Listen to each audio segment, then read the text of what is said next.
अच्छी तरह सुनिए, धमाका है ये। एक ऐसा अधिनियम बताएं जो लाए। इन्होंने 23 करोड़ लोगों को इस देश में गरीबी की सीमा के नीचे ढकेलने का काम किया है। कोई एक ऐसा अधिनियम बताइए जो आपने जिसमें बहुत मेजर चेंजेस लाए हो। सुप्रिया जी ने आपको चैलेंज किया है, सुधांशु जी अभी। इनके और उसमें यही अंतर है।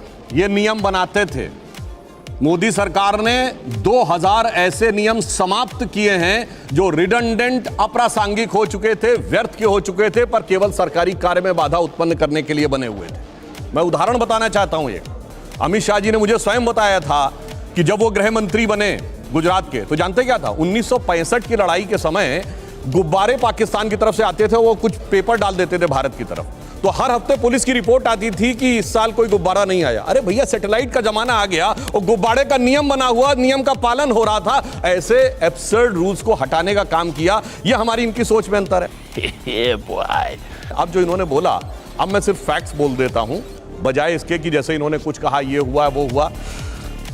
क्रिस्टीना जॉर्जिवा आईएमएफ की चेयरमैन है, उन्होंने कहा कि अगले साल भारत दुनिया में 15% ग्रोथ को कंट्रीब्यूट करेगा, वर्ल्ड की ग्रोथ में 15% कंट्रीब्यूट करेगा। हमारी सरकार आने से पहले हमारा ग्लोबल जीडीपी में 2.4% का हिस्सा था, अब 9% से ऊपर का। और इन्होंने कहा कुछ नहीं हुआ, तो मैं मानता हूं। सुनिए, जब मोबाइल हैंडसेट हम सब यूज करते हैं, जब हमारी सरकार आई तो हम सेकंड बिगेस्ट कंज्यूमर थे, क्योंकि हमारे यहां सबसे ज्यादा आबादी भी है। दूसरे नंबर पे, अब नंबर 1 पे हो गई। पर पता है, 92% मोबाइल हैंडसेट बाहर से आते थे। आज हम सबसे बड़े प्रोड्यूसर हैं, 97% मोबाइल हैंडसेट हमारे बनते हैं। वो बनाने वाले कोई थोड़ी हैं, वो तो आसमान से कहीं जिन्नात आके बना रहे होंगे। 37 किलोमीटर पर डे अगर रोड बन रही है, तो ये भी कोई रोजगार थोड़ी सृजित हो रहा है, वो कोई हवा से आके बना रहे होंगे। 3.5 करोड़ मकान बन गए, प्रधानमंत्री आवास, वो भी किसी ने आके हवा में बना दिए होंगे। उसके लिए भी ऐसी क्या जरूरत थी? कार मैन्युफैक्चरिंग में आज 7.5 करोड़ परिवार भारत के ऐसे इनके पास कार हो गया, वो कार भी किसी ने आके हवा में बना दी होगी। इसलिए, और इन्होंने कहा विदेशी कंपनियां चली गई, बिल्कुल। अरे हमारी देशी कंपनियां अब उस लेवल पे आई, महिंद्रा एंड टाटा ने आर्सेलर को खरीद लिया, दुनिया की टॉप की कंपनियों में से एक आर्सेलर को खरीद लिया।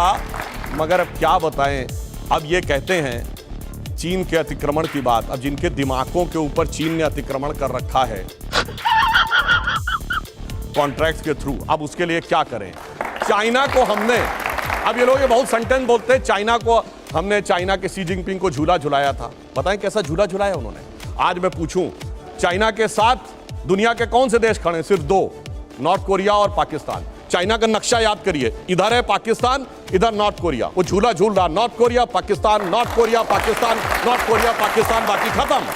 पहली बात तो व्हाट्सएप यूनिवर्सिटी का कमाल देखिए साहब, असेंबली होती है, वैल्यू एडिशन निगेटिव हो जाता है। अरे भैया, ऐसा कहीं होता है? अगर कहीं पर कोई आपको असेंबल करने को देता है तो अपना प्रोडक्ट देते हैं, तो आप उस पर सर्विस चार्ज लेकर ही बेचेंगे। $1 बिलियन का हम लोगों ने एप्पल के फोन एक्सपोर्ट किए हैं असेंबल करके ही।